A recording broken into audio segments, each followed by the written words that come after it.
짜르, 혁명, 차이콥스키의 백조의 호수. 그 나라를 생각하면 어쩐지 신비한 느낌이 듭니다. 한반도와 맞닿은 아주 가까운 거리에 있으면서도 우리나라 사람들이 잘 모르는 나라, 바로 러시아입니다. 그럼에도 불구하고 톨스토이와 도스토옙스키는 한국인이 가장 좋아하는 소설가이기도 한데요. 문학으로 떠나는 러시아 기행, 러시아 문학 박사 김연경 작가와 함께합니다.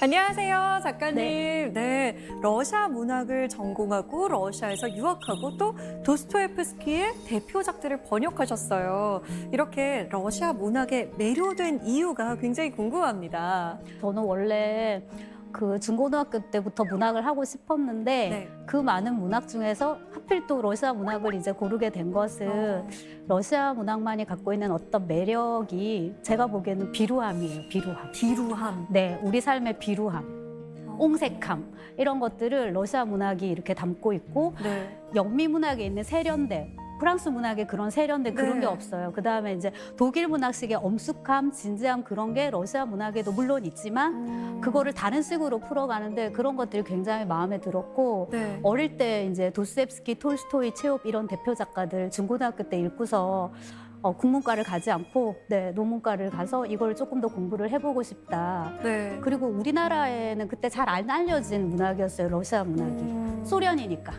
네, 그래서 또 더 해보고 싶었던 그런 게 있었던 것 같아요. 작가님이 느낀 러시아 문학의 비루함은, 옹색함은 어떤 느낌인지 굉장히 궁금해지는데요. 집에서 즐기는 러시아 문학 기행 지금 떠나보겠습니다. 오늘 강연 잘 부탁드립니다.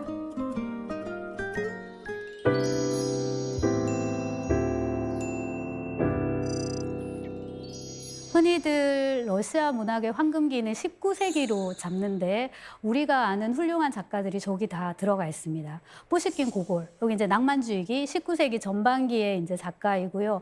그들의 뒤를 이어서 투르게네프, 도스토옙스키, 톨스토이 이런 걸출한 작가들이 나오게 됩니다.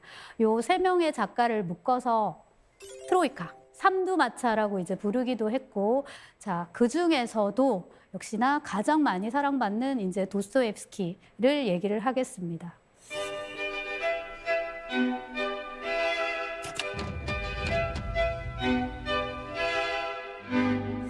우선은 작가 도스토옙스키에 앞서서 인간 도스토옙스키. 도스토옙스키는 어떤 사람이었나인데요. 추상화를 보시면은 이제 저곳은 페로프라는 화가가 그린 유명한 이제 초상화인데요. 그 도스토옙스키가 얼굴이 좀 동양적인 데가 있습니다. 그 러시아인들 자체가 그래요. 몽골의 지배를 오래 받았고 다민족 국가이기 때문에 톨스토이도 그런데요. 보시면은 이 이마도 되게 넓고 그다음에 광대가 두드러져요. 근데 이제 저 사진에서 잘 포착을 한 것 같은데 그게 그늘이나 이런 음영 처리가 잘 돼가지고 얼굴이 굉장히 깊이 있어 보입니다. 근데 이런 거 역시나 도스토옙스키 작품을 통해서 우리가 얻는 일종의 좋은 선입견 그런 거의 산물일 것 같고요. 자세도 자세이거니와 시선의 방향이 정면을 보지 않고 이렇게 약간 비스듬히 어딘가를 응시하고 있어서 이 속세의 삶을 다루지만 동시에 어떤 저 세계에 대한 인식을 끊임없이 소설에다 넣어두는 그리고 제가 조금 교조적으로 표현을 하자면은 신을 믿으라는 소설은 아니에요. 도스토옙스키의 소설 속에 신이 들어있지는 않지만 우리를 신으로 이끄는 소설 이런 표현을 씁니다. 그런 선입견 아마 때문이기도 할 것 같은데요. 초상화의 이제 느낌이 좋단 말이죠. 근데 원래는 어떻게 태어났는지 자, 아버지와 어머니 사진을 가져왔습니다. 아버지는 그 의사였는데 이게 19세기이기 때문에 신분제가 있었습니다. 귀족이 있고 평민이 있고 이제 밑에 더 천민이 있는데요. 도스토옙스키는 말하자면 귀족하고 평민 사이입니다. 그 사이에 존재하는 많은 다양한 계급들을 묶어서 저희가 잡계급이라는 이제 표현을 쓰는데 의사도 그 중에 하나입니다. 말하자면 이제 중인 계급인 거죠. 이제 저 경우에는 자산이 없는 거잖아요. 오로지 자기의 노동으로 먹고 살아야 됩니다. 그래서 아버님이 굉장히 근면성실했고 저런 많은 부모들이 그러하듯이 자식 교육에 굉장히 열을 올리게 됩니다. 그 과정에서 도스옙스키와 갈등이 조금 있을 수가 당연히 있었을 것 같고요. 그런 일종의 방어 기제로 어머니는 많이 상냥하시고 이렇게 보듬어 주시고 책도 많이 읽어 주시고 또 감수성이 풍부하시고 이제 그랬다고 합니다. 아버님께서 아무래도 성격이 조금 괄괄하다 보니까 그 조그만 영지를 하나 이제 샀었는데 거기에 농노들에게 폭력을 행사했다는 얘기가 있어요. 그 바람에 농노들한테 피살 당했다라는 이야기가 있죠. 사실 여부는 완벽하게 확인이 되지 않았지만 우리가 이번 시간에 다룰 이 까라마조프가의 형제들이 결과적으로 그런 주제를 다루고 있기 때문에 그 사실도 조금 염두에 둘 필요는 있을 것 같습니다. 왼쪽 사진이 도스옙스키의 생가입니다. 엄밀하게 말하면 생가가 아니라 도스옙스키의 아버지가 근무를 했던 빈민구제 병원입니다. 근데 제가 유학 시절에 저기를 가봤는데요. 도스옙스키는 모스크바에서 태어났는데 되게 가난했다라고 했는데 왜 이렇게 집이 휘황찬란하지? 라는 생각을 했는데요. 저기 앞에 보이는 건 동상이고요. 저건 지금 저렇게 꾸며놓은 거고 도스옙스키가 태어난 곳은 저 병원 옆에 이렇게 야트막한 1층짜리 관사가 있습니다. 박물관으로 지금 챙겨놨는데 이렇게 꾸며놨는데 되게 허름하더라고요. 그래서 이제 한번 놀랐었는데 그렇고 그 옆에 있는 이제 사진은 페테르부르크에 있는 도스옙스키 박물관입니다. 저기는 이제 도스옙스키가 마지막 인생을 보낸 곳이고 까라마조프가의 형제들을 이제 쓴 곳이기도 하죠. 대학원 시절에 이제 저기를 갔을 때도 똑같은 생각을 한 거죠. 페테르부르크의 빈민에 대해서 뭐 가난한 대학생 막 이런 것들에 대해서 쓴 작가인데 뭐야? 이렇게 큰 건물에 살았단 말이야. 근데 그게 아니라 저 건물의 3층인가 4층에 이제 방 이렇게 하나를 이렇게 빌려가지고 이렇게 살았던 거죠. 그래서 한편으로는 위대한 작품이 태어나는데 굳이 많은 땅이 필요하진 않다 이런 생각도 이제 해보게 되지만 그거는 이제 우리가 다 살고 작품을 읽었을 때 얘기고 인간 도스옙스키에게 있어서는 저 가난이라는 게 생계라는 게 어마하게 중요한 그런 문제였다라는 거. 그다음에 젊은 날의 도스옙스키는 괜찮지만 중년 이후의 도스옙스키는 부인과 자식들의 생계를 책임져야 되는 가장입니다. 돈을 벌어서 먹고 살아야 돼요. 그래서 이제 그게 굉장히 큰 문제가 될 수밖에 없고요. 이렇게 속스러운 문제가 하나가 있고 그와 동시에 우리가 이제 도스옙스키를 설명할 때 많이 쓰는 표현 중에 하나가 악의 심년을 들여다본다. 그다음에 불안이라든지 절망이라든지 우울이라든지 이런 것들 우리가 생각하는 각종 이런 부정적인 의미군들 있잖아요. 그런 것들에 대해서 누구보다도 많이 탐구한 작가라고 이제 알고 있는데 어떻게 보면 극과 극은 통한다고 가장 물질적인 것과 가장 심리적인 것, 가장 정신적인 것이 이제 도스옙스키 소설 속에 같이 들어가 있다고 볼 수 있습니다. 그 모든 문제, 작가가 젊어서부터 쭉 고민한 문제가 총체적으로 담겨 있는 소설, 그 다음에 읽는 재미가 최고조에 이른 소설. 왜냐하면 자꾸자꾸 써갖고 잘 쓰게 되니까 구성 감각이 되게 좋아지거든요. 그게 이제 최고조에 이른 소설이 바로 까라마조프가의 형제들입니다. 자, 도스옙스키 하면 우리가 절대 빼먹을 수 없는 게 요 대목인데요. 말씀드렸듯이 출신 성분이 귀족이 아니었기 때문에 이 문학이라는 게 밥벌이의 대상이 될 수밖에 없는 거죠. 근데 이제 도스옙스키는 전공이 그 건축학입니다. 그리고 이제 졸업하고 나서는 공병이 되는데요. 공병국에 편입이 됩니다. 그러니까 공무원인 거죠. 그죠? 근데 그렇게 하다가 이거는 좀 맞지 않다. 나는 진짜 문학을 해야 되겠다 하고 이제 나오게 됩니다. 근데 그때부터 가장 문제가 되는 것이 바로 이거란 말이죠. 그래서 도스옙스키는 일찌감치 선언을 하게 됩니다. 나는 문학과 프로레타리아다. 누군가가 내 작품을, 내 소설을 원한다면 먼저 나의 생활을 보장해 줘야 된다. 간단히 표현하면 먼저 원고료를 줘. 선인세를 지급해. 그러면 내가 소설을 줄게 였습니다. 근데 당시 이제 톨스토이나 뚜르게네프 같은 작가는 귀족이었기 때문에 이거를 걱정하지 않아도 되는 거예요. 근데 이거에 대해서 도스옙스키가 굉장히 열등감을 느꼈을 법하잖아요. 동시대 다른 작가들은 굉장히 우아하게 소설을 쓰는데 자기는 이제 그러니까. 근데 그럼에도 불구하고 굴하지 않고 저렇게 당당하게 소설을 업으로 만들었다. 소설 쓰기라는 거를 하나의 직업으로 만들었다. 이렇게 이제 표현을 하는 것이죠. 근데 결과적으로 소설을 잘 썼기 때문에 이제 그게 또 말이 되기도 합니다. 자, 그리고 이제 많은 소설을 쓰게 되는데 그 26살에 쓴 가난한 사람들 있어요. 거기서부터 이제 시작을 해서 소설이 이렇게 쭉 상승곡선을 그리게 됩니다. 근데 이제 그 사이에 도스토옙스키 인생에서 아주 큰 사건이 하나 있게 되는데 간략하게 요약을 하자면 요즘식으로 말하자면 운동권 학생인 거죠. 그런 약간 혁명적인 활동에 관여했다가 사형 선고를 받게 됩니다. 근데 이제 그것은 취소가 되고 형이 이제 감형이 돼가지고 유형살이를 하게 돼요. 그래서 총 4년을 시베리아에서 진짜 문자 그대로 썼고 나머지 4년은 이제 사병으로 근무를 하고 돌아왔을 때 도스토옙스키가 이제 나이가 상당히 이제 들어있죠. 그러고 나서 이제 우리가 아는 죄와벌 이런 작품들이 나오게 되는데요. 죄와벌, 백치, 악령, 까라마조프가의 형제들 요렇게 이제 네 편을 그 4대 장편 이렇게 이제 얘기를 합니다. 근데 연구자들도 그렇고 독자들도 그렇고 선호하는 작품은 조금씩 달라요. 하지만 모두가 다 입을 모아서 최고작이라고 칭송하는 작품은 바로 저 까라마조프가의 형제들인데요. 저게 이제 초판이 1880년인데 보시면은 그 옛날 그 러시아 그런 네, 문자들이 보이고요. 그다음에 러시아가 그 당시에 출판 시장이 아주 그렇게 잘 형성돼 있지 않은 상황이었음에도 불구하고 초판이 일주일인가 2주일 만에 다 네, 팔렸을 정도로 호응이 좋았다고 합니다. 그리고 이제 저 때는 초판을 낼 때는 작가가 돈을 내서 자비 출판 형식으로 하게 되거든요. 근데 이제 반응이 좋으니까 또 찍게 되는 거죠. 그리고 이제 도스토옙스키는 2부를 쓰려고 계획을 하지만 이제 쓰지 못하고 1881년에 죽고 맙니다.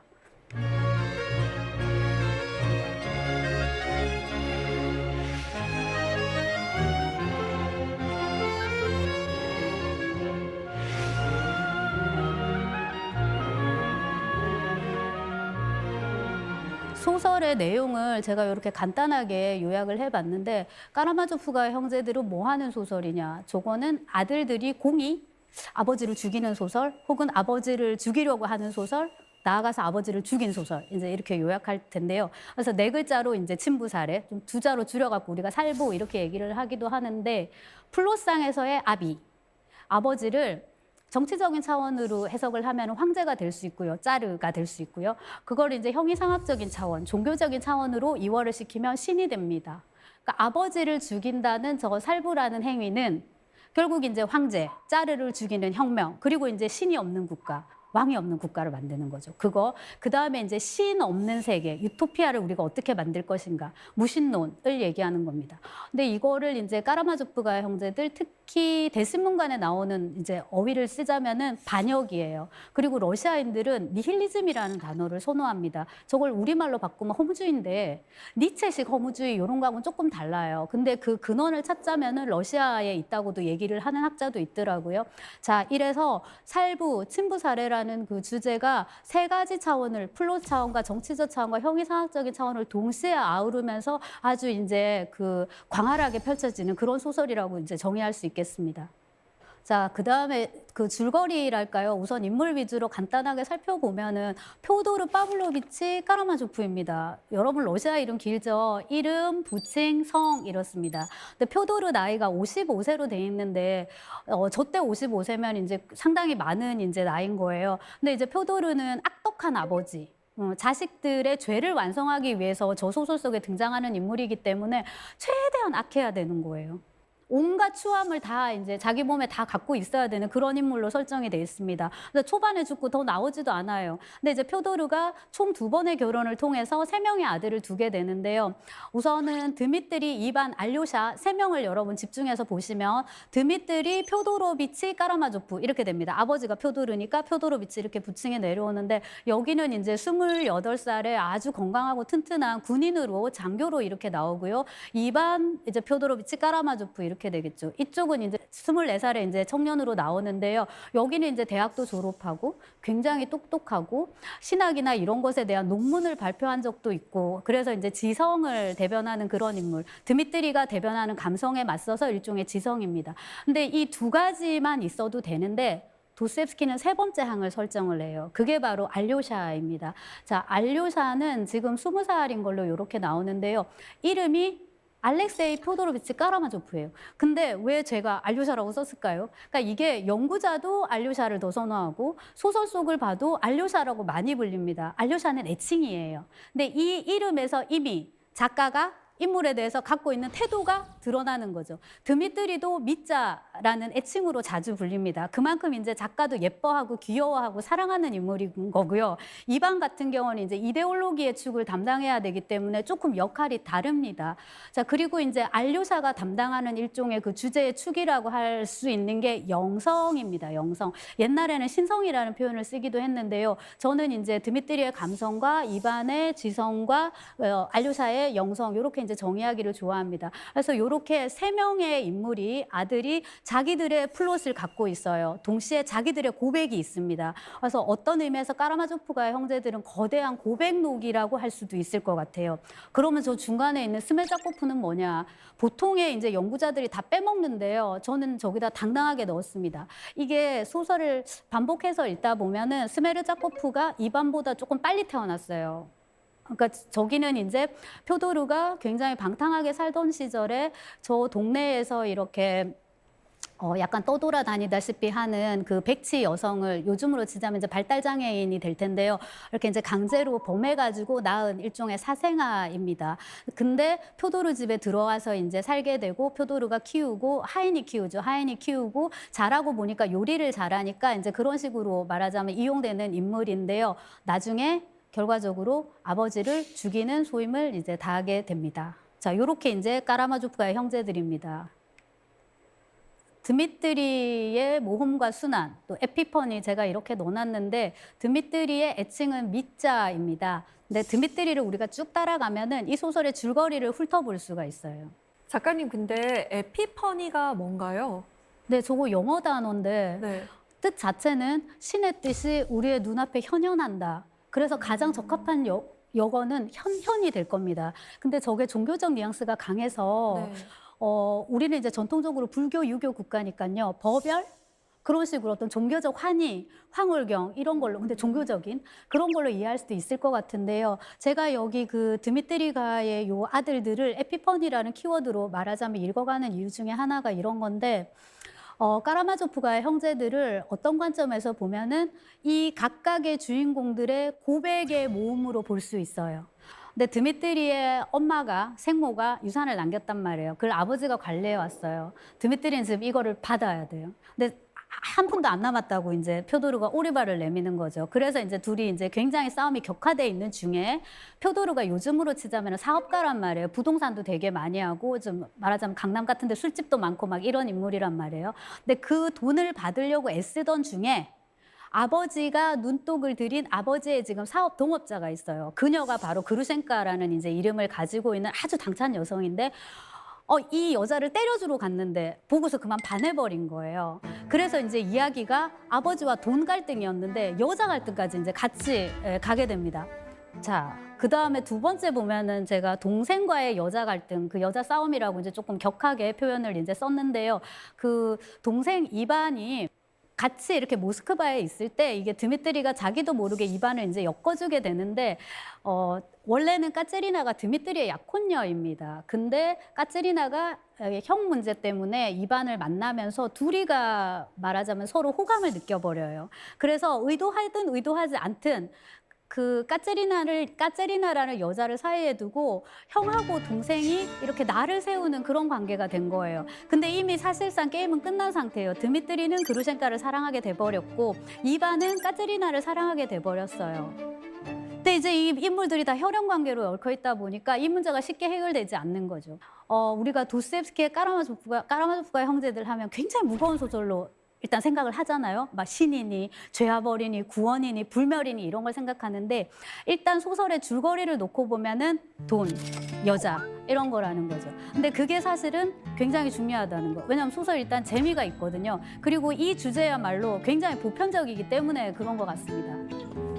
자, 그래서 드미트리는 어떤 인간인가 굉장히 단순 소박하고 어떤 러시아식의 즉흥성 이런 거를 이제 대변하는 인물이고요. 우리식으로 말하면 호연직이에요. 사내란 말이지, 모름지기. 뭐 이런 거죠. 그걸 러시아로 풀면은 체스트란 단어가 있는데 명예입니다, 명예. 사내란 모름지기, 명예를 이런 거거든요. 그래서 이제 여자가 돈을 쓰게 하면 안 돼.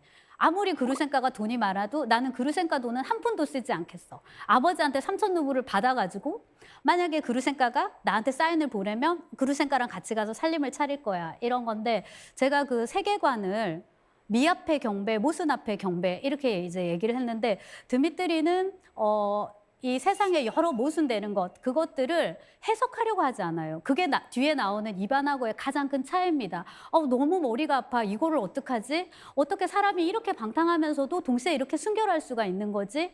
그래서 소설 속의 표현을 빌자면은 프리마돈나, 마돈나의 이상과 소돔의 추악함입니다. 그거 두 개가 인간의 내면에 동시에 공존한다는 거죠. 그거를 우리가 어떻게 받아들일 것인가. 그거에 대해서 드미트리가 신과 악마가 서로 싸우는데 그 전쟁터가 바로 사람의 마음이다라고 얘기를 합니다. 그거를 이제 그대로 받아들이고 그 모순 앞에서 경배한다, 고개를 숙인다. 이게 이제 드미트리의 입장인 거고요. 그래서 이제 나중에 구원받는다는 식의 이제 결말로 가게 되는 거죠.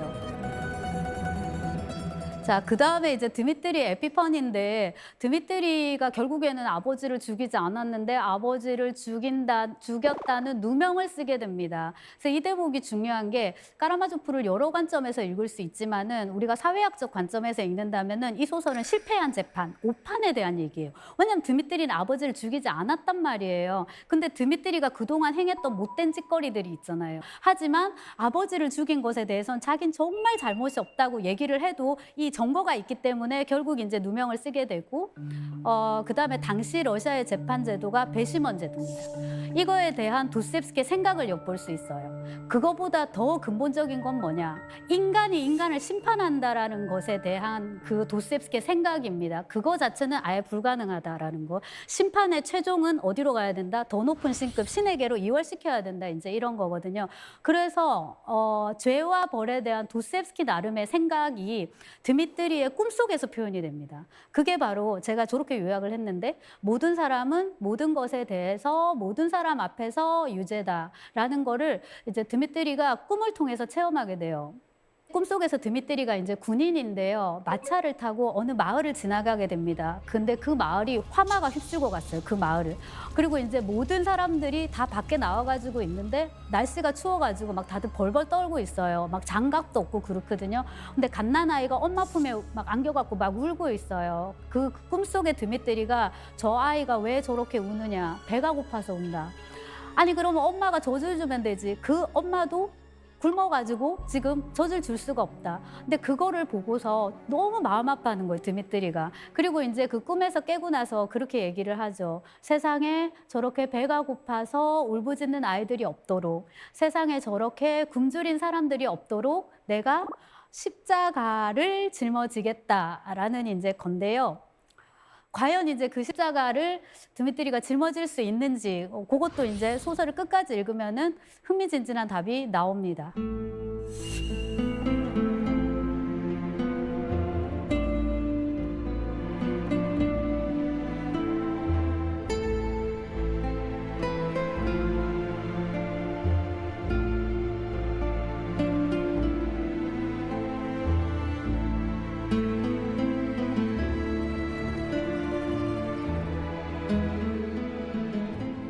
까라마조프가의 차남 이반의 경우에는 이반의 이론과 실제라고 이제 제목을 붙여봤는데 이반은 생각을 많이 하니까요. 자기 나름의 어떤 이론이 있어요. 그다음에 이제 이게 실제 소설에서 어떻게 반영되느냐 하는 건데 신 없는 유토피아가 가능한가 어떤 이런 식의 거대 담론이 있는 거예요. 그다음에 이제 나에게 주어진 자유를 얼마나 허용할 것인가 이제 이런 문제가 있습니다. 이거를 이제 소설 플롯으로 이제 적용을 시켜버리면 저렇게 사악한 아버지를 죽일 권리가 나한테 있느냐예요. 그다음에 아버지를 죽이고 나서 그 죄를 네가 감당할 수 있느냐라는 식의 이제 물음입니다.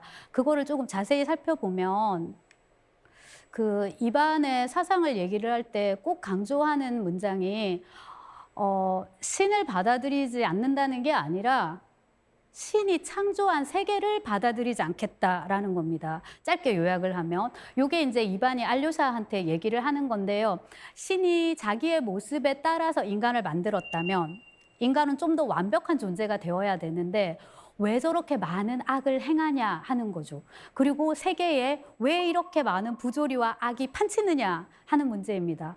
또 그에 앞서서 이반이 어떤 말을 하냐면 우리 인간의 마음속에서 신을 죽여버리면 신에 대한 믿음, 불멸에 대한 믿음, 도덕, 옳음, 선함 이런 것들에 대한 믿음을 죽여버리면 모든 것이 허용된다.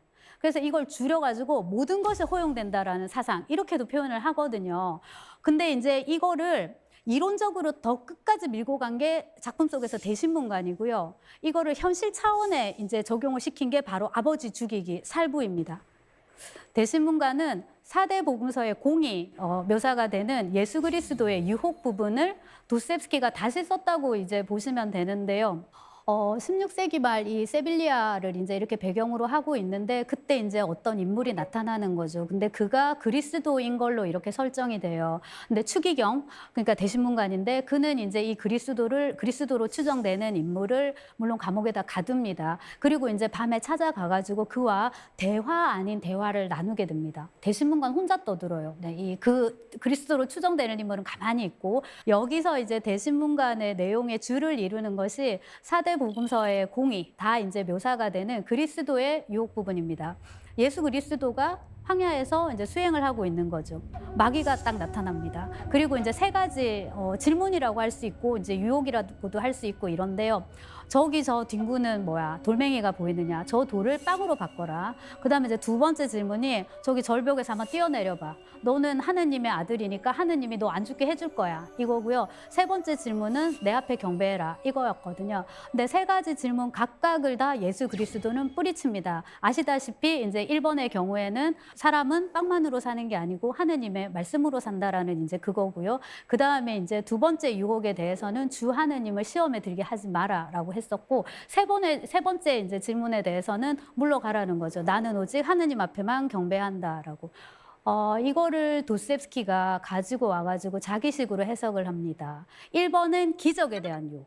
물질적인 유혹입니다. 사람은 빵이 있어야 살거든요.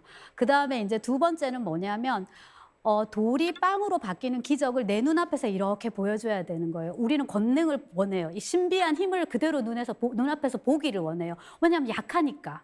자, 그 다음에 이 두 가지 문제가 다 해결이 됐을 때 요청되는 건데 세 번째, 모두가 다 함께 경배할 대상. 누구는 A를 섬기고 있고 누구는 B를 섬기고 있어요. 근데 사람이라는 게 간사해서 왠지 자기 거보다 남의 게 더 커 보여요. 그 전쟁이 일어나는 거예요. 그래서 요약을 하면 물질적인 만족을 우리한테 주고 그다음에 우리가 되게 괴로워하는 문제가 있는데 바로 자유, 선악의 판단 이겁니다. 그래서 이 자유를 떠맡아 주는 거예요. 대신에 먹여 살려주는 거예요. 이 욕구가 해결이 돼도 누구 앞에 경배할 것인가 다 같이 이 물음을 풀어주지 않으면 인간은 끊임없이 불행하고 경배할 대상을 찾기 위해서 끊임없이 전쟁을 한다는 거예요. 그래서 이 세 가지 요소를 지적을 합니다. 자, 이렇게 이제 얘기가 쭉 진행이 되다가 마지막에 이제 대신문관이 너는 근데 왜 왔느냐? 우리가 저 원칙에 따라서 지금 우리만의 유토피아를 만들었는데 근데 이게 이른바 이제 디스토피아가 되는 거죠. 이거를 만들었는데 너가 지금 왜 와서 우리를 회방하느냐 이런 식으로 이제 말을 하는 거죠.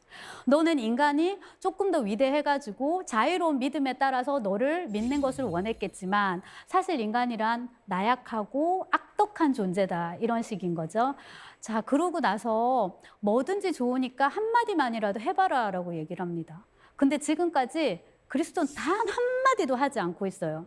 그리고 맨 마지막에 그 대신문관의 기나긴 말에 대한 답이랍시고 이제 내놓는 게 조용히 일어나가지고 대신문관의 핏기 없는 입술에 90살입니다. 90살 먹은 핏기 없는 입술에 입을 맞춘다라고 이제 이렇게 돼 있죠. 그리고 이제 저 문장입니다. 입맞춤은 노인의 가슴 속에서 불타오르고 있지만 그래도 그는 여전히 예전의 이념을 고수한다라고. 그래서 저 부분이 굉장히 중요한 것이 심리적인 차원에서의 화해는 가능한 거예요. 입맞춤이에요. 이 노인은 대신문관이거든요. 그리스도의 그 뭐랄까 일종의 화해의 손길이랄까 용서랄까 이런 거에 어느 정도 그거에 공감을 해요. 하지만 이데올로기를 포기할 수는 없는 거예요.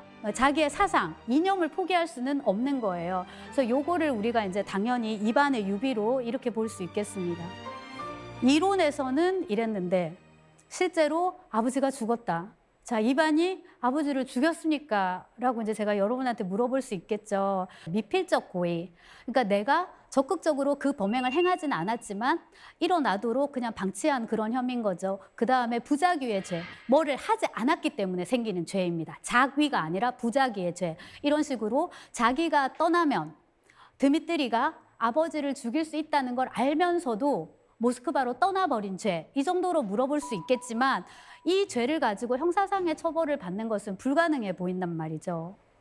그런데 왜 이반은 자기가 아버지를 죽였다. 적어도 죽이는데 동참했다라고 생각할까라는 물음을 던져볼 수 있을 것 같습니다. 여기서 이제 그 종교적인 차원이 요청이 되는데 최고 신급의 법정은 우리 이 인간이 만든 법 이것이 아니라 바로 신에게 있다. 라고 이제 볼 수 있을 것 같은데 이반은 오만하니까 그거를 받아들이지를 못하는 거예요. 하느님 제가 잘못했습니다. 이럴 수 있는 건데 그러면 자기 이론하고 이게 모순되니까 이론에 신이 없어야 되는데 그 말이 안 된단 말이에요. 그래서 또 그런 식의 어떤 용서를 갈구할 수가 있지 않아요. 그렇다면은 오로지 나 자신만이 나의 죄를 심판할 수 있는데 그것은 또한 가능한가? 이런 이제 딜레마 속에서 이반은 분열하게 되고 드미트리의 경우에는 제가 아까 에피퍼니라는 표현을 썼는데 신의 뜻이 눈앞에 현현하는 거죠. 이반은 신의 뜻이 아니라 악마가 현현합니다. 그래서 그 부분도 되게 잘 썼는데요. 이반의 죄책감이 이반을 분열로까지 이제 몰아가서 그게 이제 악마의 형상으로 나타난다 이렇게 볼 수 있는데 도대체 그 죄책감, 죄의식이 얼마나 크기에 그래서 제가 이 대목을 항상 강조합니다. 죄의식이라는 것은 결코 죄의 크기가 아니라 죄를 느낄 줄 아는 마음의 크기에 비례한다. 그리고 도스옙스키가 높이 평가하는 것도 이 대목이에요. 보통의 사람이라면 더 큰 죄를 짓고도 아무것도 못 느낄 건데 이반은 너무나도 예민한 도덕감을 가졌기 때문에 자기가 행하지 않은 그 범죄에 대해서도 죄책감을 느끼는 거고 그 다음에 여기서 작가 도스옙스키가 생각한 죄의 표상을 생각해 볼 수가 있어요. 죄라는 거는 아버지를 죽인 거, 행위, 이제 스메르자코프죠. 그 다음에 난 아버지가 너무 싫어, 죽이고 말 거야 라고 떠벌리는 거, 말. 그러니까 이건 드미트리인 거죠. 이거 말고 이반처럼 아버지가 너무 싫어, 너무 증오스러워. 아버지가 죽어줬으면 좋겠어. 이런 식으로 무의식 차원에 내재되어 있는 이 욕망 있죠. 그것까지 죄의 대상으로 삼아서 단죄하고자 하는 그 도스옙스키의 어마어마하게 그 결벽한 도덕률 이런 거를 또한 여기서 엿볼 수가 있습니다.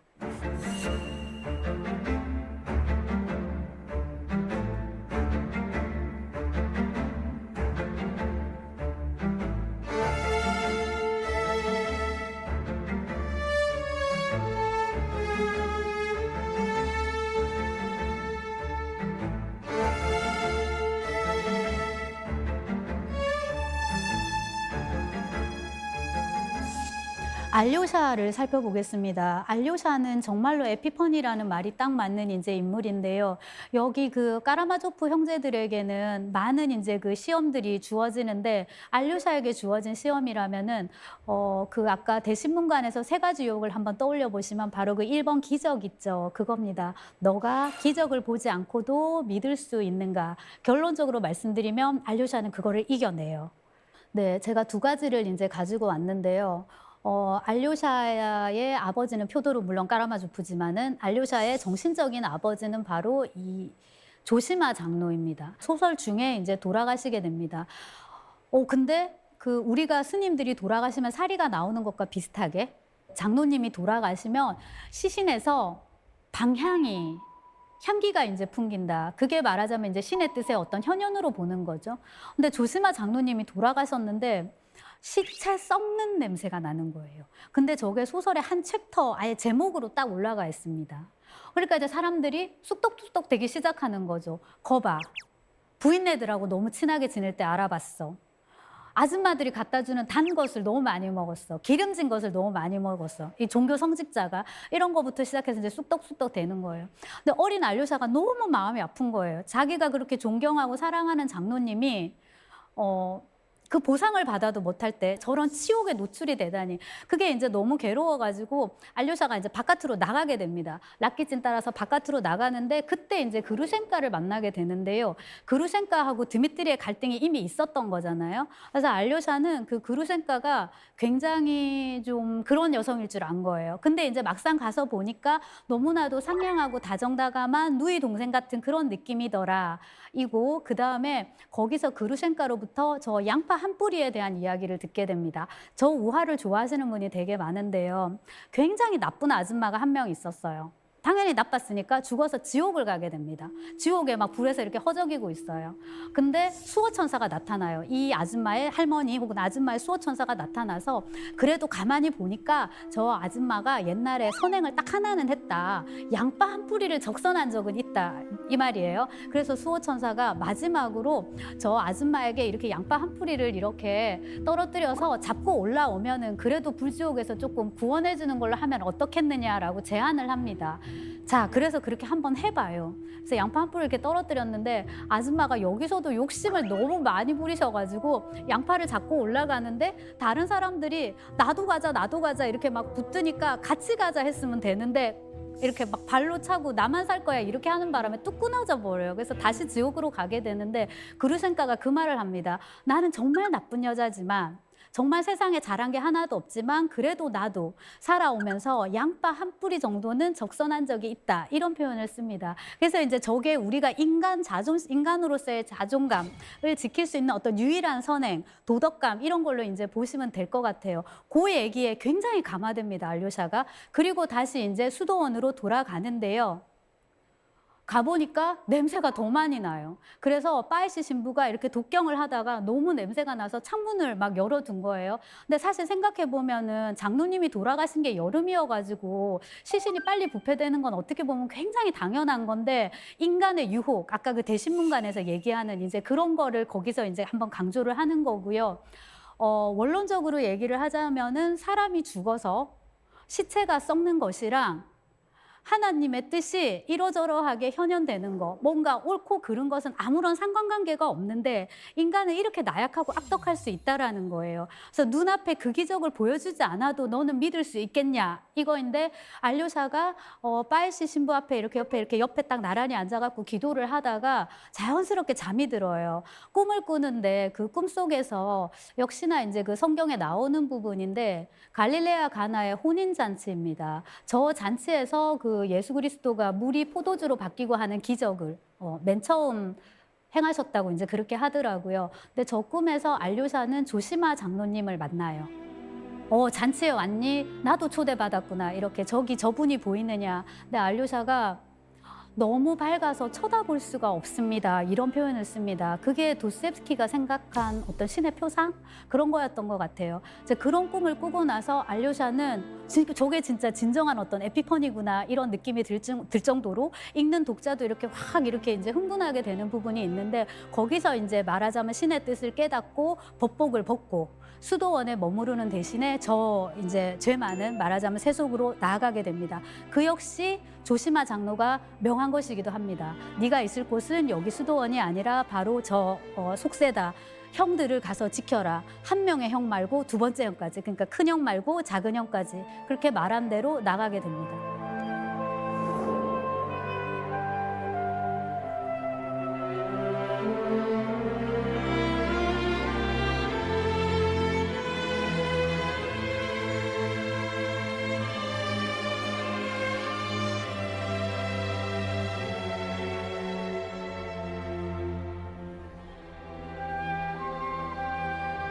소설을 맨 처음으로 돌리면은 이제 바로 이 헌사가 나옵니다. 안나 그리고리에브나 도스옙스카야에게 바친다. 안나는 누구냐 하면은 24살 연하라고 우리가 알고 있는데 도스옙스키의 두 번째 부인입니다. 직업이 속기사였고요.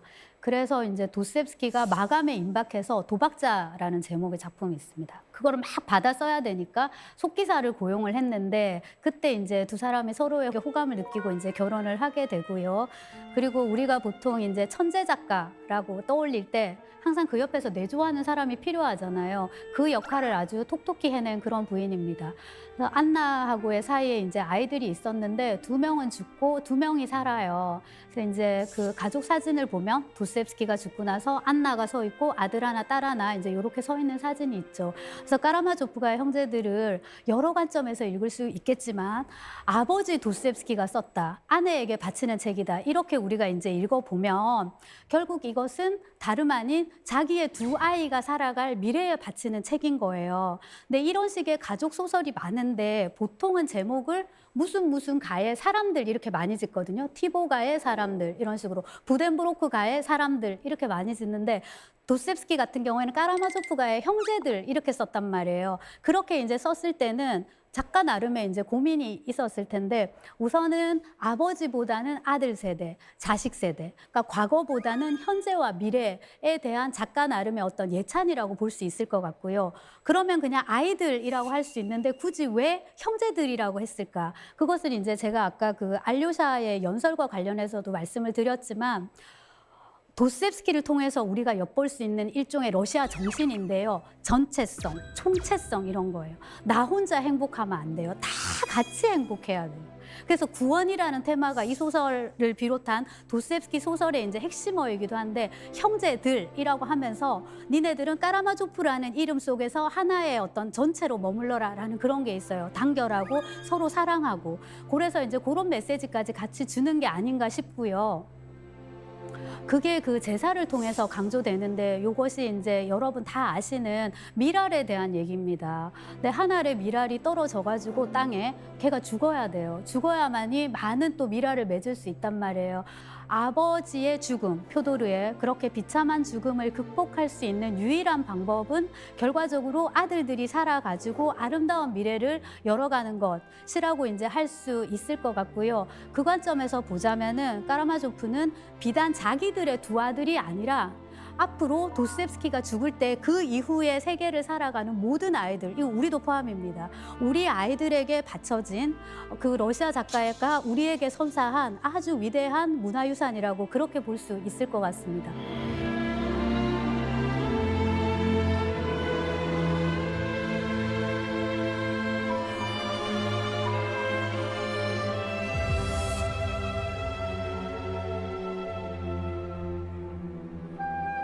우리가 살아가면서 이런 생활의 여러 문제와 더불어서 생각보다 꽤 자주 큰 문제들을 만나게 됩니다. 인간이란 무엇인가? 나는 어떤 존재인가? 정말 신이란 존재하는 것일까? 근데 이런 어떤 육화된 형상의 신이 아니라도 우리의 힘이 가닿지 않는 어떤 거대한 자연의 영역, 그걸 우리가 이제 신이라 부를 수 있는 거죠. 그런 것이 존재하지 않을까? 그 다음에 죄란 무엇인가? 벌이란 무엇인가?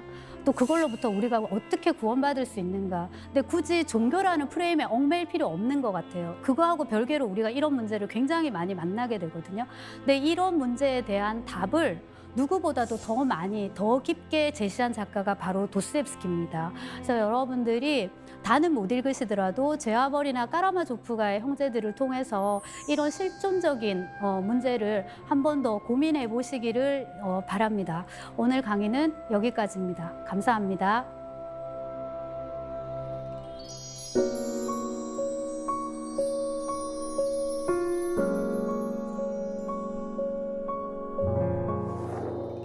네, 강연 잘 들었습니다. 강연을 듣고 보니까 19세기 작가들이 했던 고민이나 우리가 지금 하고 있는 고민이나 별로 다를 것이 없다라는 생각이 드네요. 네, 그렇습니다. 굉장히 뻔한 얘기인데 그렇습니다. 그래서 보편적인 얘기를 다룬 그런 작품들이 고전으로 남으니까요. 네. 그거를 다시 한번 확인할 시간이었다고 볼 수 있을 것 같아요. 네. 4세기 공동체 여러분께서 질문을 미리 보내주셨는데요. 지금 볼까요? 먼저 한다희 씨의 질문입니다. 안녕하세요. 문학을 좋아하는 학생입니다. 해외 문학을 보면 번역가에 따라서 한 문장이라도 다양하게 해석되고 번역되더라고요.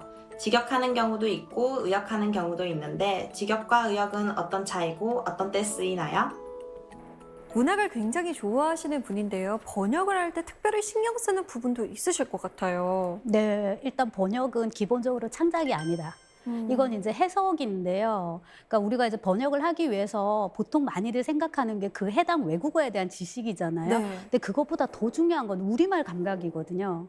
그리고 이제 내가 번역하는 텍스트에 대한 이제 지식이죠. 단지 외국어뿐만 아니라 이제 그건데 말씀드렸듯이 해석이기 때문에 해석자가 어떤 입장을 취할지가 되게 중요한데 직역파, 직역을 조금 더 선호하시는 분들이 있고 네. 이른바 의역파. 네, 의역을 조금 더 선호하시는 분들이 있어요. 그래서 이건 이제 개성이니까 여러분들이 알아서 취사 선택하셔도 되고요. 그다음에 이제 번역하는 텍스트, 특히 이제 문학 텍스트의 경우에도 국내에 처음 소개되는 작가 작품이 있습니다. 뭐 예를 들자면 베르나르 베르베르 지금은 많이 소개됐지만 네. 그 작가를 만약에 처음에 소개를 할 때는 동시대 작가잖아요. 그렇죠. 의역을 보통은 많이 합니다. 왜냐하면 이 작가, 이 작품을 독자들하고 친하게 하는 게 우선 가장 중요하니까요. 네, 그에 반해서 이제 저는 주로 고전을 번역을 하고 또 네. 이제 러시아 문학, 도스토옙스키 이렇게 한정돼 있는데요. 이 경우에는 제가 여러분들한테 도스토옙스키를 굳이 알릴 필요는 없어요. 그래서 이제 저 나름의 이제 원칙이 아주 제가 직역을 고수하진 않지만 그럼에도 불구하고 저는 또 연구자로서의 그런 정체성이 있기 때문에 원본을 많이 훼손하는 건 좋아하지 않아요. 그래서 번역을 할 때 처음에는 완전히 거칠게 옮기고 그다음에 이제 두 번, 세 번은 여러 판본을 대조해서 옮기고 세 번째는 거의 100% 우리말만 봐요. 우리말 흐름만 이렇게 쭉 봐서 얼마나 우리말로 그래도 자연스럽게 읽히는지 그리고 이제 편집부가 보고 하니까 여러분이 읽는 데는 큰 무리가 없을 걸로 생각이 됩니다. 네. 자, 다음 질문 받아보겠습니다. 임수환 씨의 질문입니다. 19세기 작가 말고도 추천하고 싶은 다른 시대의 러시아 작가 또는 러시아 작품이 있다면 어떤 게 있으신가요? 굳이 더 옛날로 막 18세기 중세 이렇게 가실 필요는 없고요. 네. 20세기 작가 중에 제가 작년에 번역한 그 파스테르나크라는 작가가 있습니다. 닥터 지바고가 유명한데요. 뭐 로맨스로 읽으셔도 좋고요. 그다음에 이제 러시아 혁명이나 이런 것에 대해서는 우리가 역사적인 관심도 있잖아요. 그런 거를 이제 당시 지식인 작가는 어떻게 묘사했는가로 생각하고 읽으셔도 될 것 같고요. 그다음에 국내에는 조금 인지도가 낮은데 학자들도 좋아하고 영미권에서는 꽤 인기가 있는 불가코프라는 작가가 있습니다. 네. 대표작이 고장과 마르가리타인데 네. 지금 국내에 번역이 여러 판본이 나와 있는데 독자들이 잘 모르셔서 잘 안 읽는 것 같은데 스탈린 치하의 그 러시아 소련이죠, 그죠? 그 현실에 대한 아주 통렬한 풍자, 네 그런 거. 그 다음에 이제 솔제니츠는 다들 아실 거예요. 노벨상도 받고. 네. 그래서 뭐 다들 아시겠지만 이반 데니소비치의 하루 짧으면서도 강렬하고 이제 약간 실용적인 목적도 있어요. 스탈린 치하의 이런 수용소의 현실. 그다음에 네. 우리의 현실이 얼마나 지금 소중한가 이런 걸 알아볼 수 있을 거고 끝으로 나보코프라고 그 미국으로 망명을 해서 영어로 썼기 때문에 한때는 러시아 출신의 미국 작가. 이렇게 국내에 소개가 됐었는데 뭐 지금은 저희가 많이 번역도 하고 러시아 문학 쪽에서 그래서 여러분 꼭 한번 보셨으면 좋겠는데 이쪽은 완전히 미학주의입니다. 그래서 지금 말씀드린 이런 문학 정치의 상관관계를 보여주는 작품이 아니라 네. 전혀 다른 결의 러시아 문학을 만나실 수가 있어요. 그래서 그쪽도 적극 추천합니다. 네. 오늘 강연을 듣다 보니까 얼른 서점에 가서 러시아 문학 관련 서적들을 좀 사서 봐야겠다라는 생각도 듭니다. 오늘 강연 정말 잘 들었습니다. 고맙습니다. 감사합니다.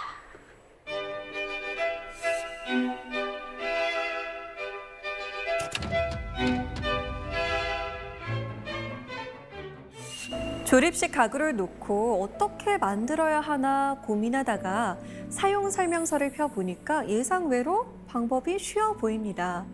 그렇다면 이 사용 설명서를 만든 이는 누구일까 생각하게 되는데요. 아마 이 제품에 대해서 가장 잘 알고 있는 사람이겠죠. 그토록 복잡한 것을 보다 자세하게 혼자서 할 수 있게 만든 사용 설명서에 절로 감사한 마음이 듭니다. 문득 복잡해 보이는 우리 인생에도 사용 설명서가 있으면 좋겠다라는 생각이 들어요. 혹시 위대한 작가들이 남긴 일명 고전 문학이 우리 인생의 사용 설명서가 될 수 있지 않을까요? 사세계 공동체 스미다. 저희는 다음 시간에 찾아오겠습니다. 고맙습니다. From Russia with love, I fly to you, much wiser since my goodbye